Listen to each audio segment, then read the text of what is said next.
সুপ্রিয় দর্শক মন্ডলী, দড়িচর উচ্চ বিদ্যালয়ের মাঠ থেকে আজকে দরিয়া দৌলত ভার্সেস ওই আলিপুরের মধ্যকার খেলা আমরা দেখে যাচ্ছি। টান টান উত্তেজনা ভরপুর। ওই গোলকিপার রিফাত বলটিকে যথার্থ স্থানে বসিয়ে নিলেন। কীর্তিমান রক্ষণ বাদ থেকে মোহাম্মদ শরীফ দলীয় গোল ওখানে ক্যাপ্টেন, তিনি কিন্তু কিক দিয়েছিলেন। ওখানে ইরানের মিসাইল ওখানে বাড়িয়ে দিয়েছিলেন ইয়াকুব, হেড হয়েছিল।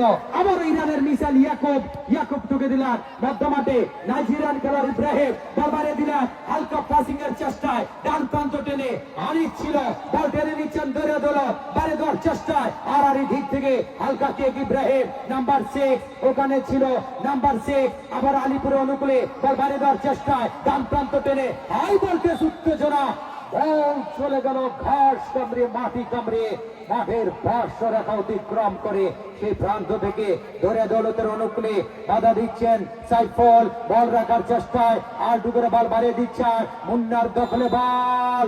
রেফারি শফিক করে বাঁশি বাজিয়ে দিয়েছিলেন, বলটিকে যথার্থ স্থানে বসিয়ে নিলেন ওই চিতাবাগ খ্যাতি অর্জনকারী ওই মেহেদি, তিনি কিন্তু মধ্য মাঠের দিকে এগিয়ে যাচ্ছেন, বাড়িয়ে দিলেন সাইফুল। আর এই সাথে সাথে ওই প্রথম অধ্যায়ের খেলার সমাপ্তি। দয়া করে মাঠে কোনো দর্শক প্রবেশ করবেন না। প্রথম অধ্যায়ের এই মুহূর্তে বাংলাদেশ বেতার স্টুডিও থেকে মাইক্রোফোনের পরিবর্তন আমন্ত্রণ জানাচ্ছি তরুণ উদীয়মান কণ্ঠের অধিকারী ধারাভাষ্যকার রফিককে।